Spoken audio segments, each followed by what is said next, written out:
Discussion करें। POCSO act complicated है, बड़ा रेवोल्यूशनरी तरह का एक्ट है और बहुत एक पैराडाइम शिफ्ट कर रहा है जिस तरह से चिल्ड्रन को हम लोग देखते हैं, अब्यूजर्स को हम लोग देखते हैं। तो मैं जनरली जब बच्चों के साथ वर्कशॉप करता हूँ तो ये पोस्ट लंच में मैं एक क्वेश्चन पूछता हूँ, बट मैं अभी आप लोग से क्विकली एक चीज़ पूछूंगा। मैं पहले शेयर कर लूँ, जैसा शशांक जी ने बोला कि डेटा जो रिफ्लेक्ट कर रहा है कि हर 2 में से 1 बच्चा अब्यूज्ड है और हर अब्यूज बच्चे में 2 अब्यूज बच्चे में 1 बच्चा जो अब्यूज हुआ है वो कोई ना कोई नोन पर्सन के द्वारा अब्यूज हुआ है। वो फैमिली वाला, वो फैमिली मेंबर हो सकता है, वो कोई जिस ट्रांसपोर्टेशन का यूज कर रहा है उसमें कोई हो सकता है, कोई गार्ड हो सकता है। और ये स्टडी 2007 में हुई है, बट ये स्टडी का जो डेटा है वो कोई ऐसा नहीं कि 2007 का डेटा है, ये हिस्टोरिकली होते आया है। हम लोग कितने लोग इसमें एग्री कर रहे हैं कि ये चीजें हैं जो शायद स्टडी 2007 की होगी, बट ये 200 साल पहले भी यही स्थिति थी। इसमें कितने लोग हम लोग एग्री कर रहे हैं? सभी लोग एग्री कर रहे हैं।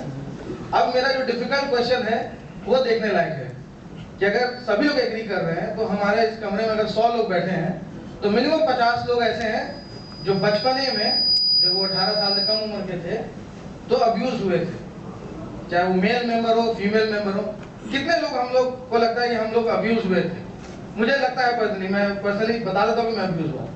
कितने लोग को लगता है जो कॉन्फिडेंटली हाथ उठा के और लंबा हाथ उठा के बता दें कि हाँ हम लोग बचपन में अब्यूज हुए?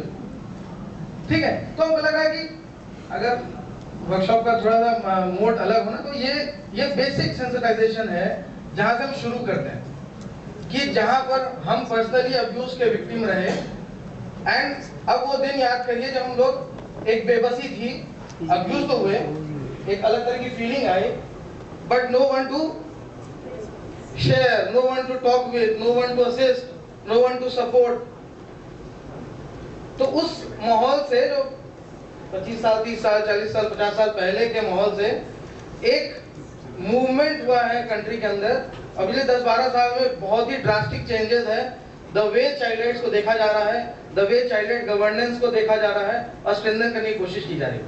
उसमें हमारे भले के लिए हो रहा है, बट क्योंकि हम लोग सर्विस प्रोवाइडर वाले सिचुएशन में है तो बहुत सारी हमारे ऊपर जिम्मेदारी भी आ रही है, बट हमारे बच्चे के लिए ही आ रही है।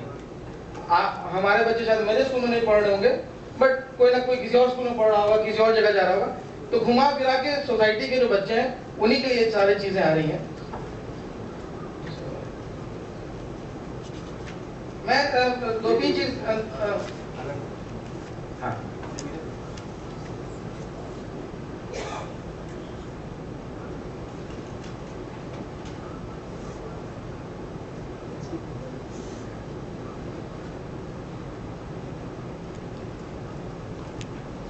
मैं 2-3 चीज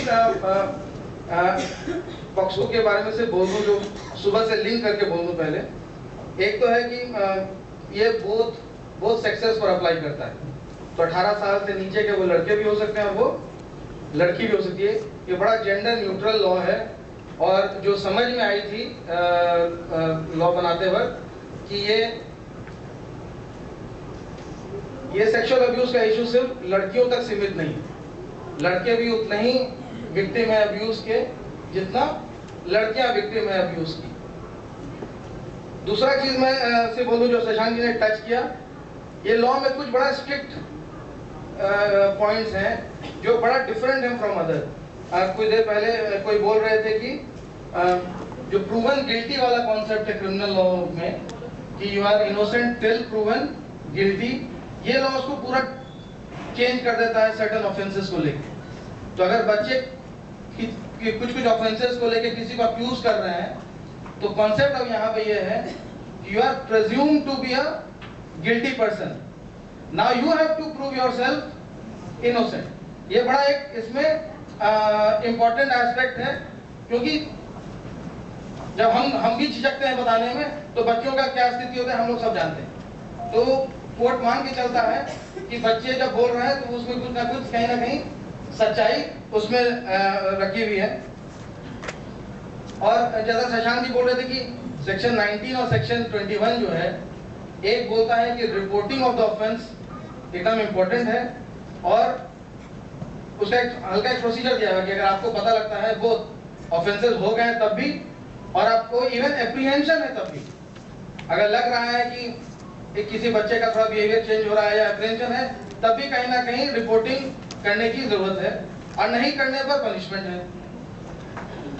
मैं सिर्फ एक क्विकली गो थ्रू कर देता हूँ आप लोग को प्रेजेंटेशन से। मैं कुछ स्लाइड पर रुक जाऊंगा, नहीं तो ये लंबा प्रेजेंटेशन था। मुख्य रूप से ऑफेंसेस को समझने के लिए ब्रॉडली 3 तरह के हैं जहां पर एक्ट रिलेटेड ऑफेंसेस हैं। एक जो वर्बल टाइप के ऑफेंसेस हैं, जहां पर टच इन्वॉल्व नहीं है, और वर्बल टाइप के ऑफेंसेस हैं उसको सेक्सुअल हरासमेंट बोल रहे हैं। चाहे वो कोई पोर्नोग्राफिक फिल्म दिखा रहे हो, कुछ गंदी बातें कर रहे हो, एग्जिबिट कर रहे हो, बच्चे से एग्जिबिट करा रहे हो या खुद भी एग्जिबिट कर रहे हो, तो ये जो जहां टच इन्वॉल्व नहीं है वो सेक्सुअल हरासमेंट के केसेस हैं। सेकंड है जहां पर टच इन्वॉल्व है बट एक्चुअल पेनिट्रेशन नहीं है, सेक्सुअल इंटरकोर्स राइट वर्ड नहीं, मैं उसको भी थोड़ा एक्सप्लेन कर दूंगा, और जहां पेनिट्रेशन इन्वॉल्व नहीं है वो सेक्सुअल असॉल्ट के केसेस आ गए। और फाइनली जब मोस्ट ग्रेवियस ऑफेंस है वहां पर पेनिट्रेशन इन्वॉल्व है। अब ये मैं थोड़ा सा इलैबोरेट करूंगा सबके बेनिफिट के लिए कि ये लॉ आने के पहले जो definition of penetration under the rape act, जो मतलब जो रेप का जो प्रोविजन है 375 आईपीसी के अंदर में, उसमें जो डेफिनेशन ऑफ पेनिट्रेशन था वो बड़ा स्पेसिफिक था कि पीनल पेनिट्रेशन मतलब penis in vagina, that was the only definition. And उसमें कोर्ट जजमेंट है इवन टू द एक्सटेंट कि कितना एक्सटेंट पेनिट्रेशन हुआ, इसको रेप माने ना माने, उस तरह के डिस्कशन डिबेट थे। ये लॉ कंप्लीटली चीजों को चेंज कर दिया है। अब यहाँ पर पेनिट्रेटिव ऑफेंस के लिए, पेनिट्रेशन के लिए not only पीनस but any other material can be use, चाहे वो पेंसिल हो, फिंगर हो, कोई और ऑब्जेक्ट हो, and not only vagina, any body part, even to the extent जो बॉडी पार्ट को मैनिपुलेट करके भी अगर कुछ क्रिएट कर रहे हैं, उसमें पेनिट्रेट कर रहे हैं, even that is under the offence. तो ये लॉ का जो विड्थ है, लॉ का जो स्कोप है, वो बहुत ही वाइड है। और क्योंकि सबको एक्ट्स प्रोवाइड कर दिया गया है, तो 3, 5, 7, 9, 11 ये सब में डेफिनेशंस हैं ऑफेंसेस के। तो जब भी आप लोग को मौका लगे, अगर आप लोग देखेंगे तो आप लोग थोड़ा हेल्प करेगा। उसके बाद सेकंड आगे हमको लगा कि कुछ चाइल्ड वेलफेयर कमिटीज के ऊपर भी डिस्कशन है, तो मैं उसमें ज्यादा नहीं जा रहा हूँ, क्योंकि ये एक्ट में आफ्टर अ लाइन जो ऑफेंसेस का एक बार आइडेंटिफिकेशन हो गया, आफ्टर अ लाइन वो फिर जेजे सिस्टम के तहत चला जाएगा। एक एडिशनल है जो स्पेशल कोर्ट का प्रोविजन है, वो मानी किसी एडल्ट ने कुछ ऑफेंस किया और उसकी स्पीडी ट्रायल के लिए नॉर्मल सेशंस कोर्ट में ना जाके वो स्पेशल कोर्ट में चला जाता है पूरा प्रोसीजर। अदरवाइज हमको लगा जेजे एक्ट वाले सेशन में वो डील होगा।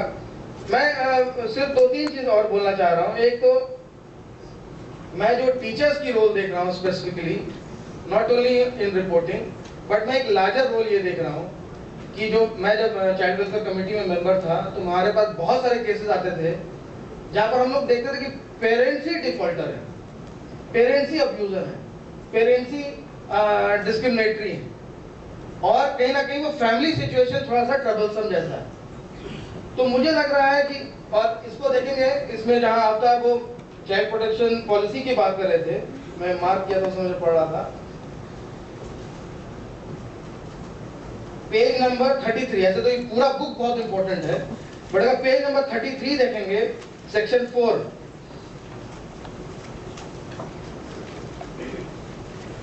और 35, पेज नंबर 33 एंड 35 अगर देखेंगे, हमको लगता है ये पूरा जिस्ट है जो एक स्कूल एज एन इंस्टीट्यूशन कर सकता है।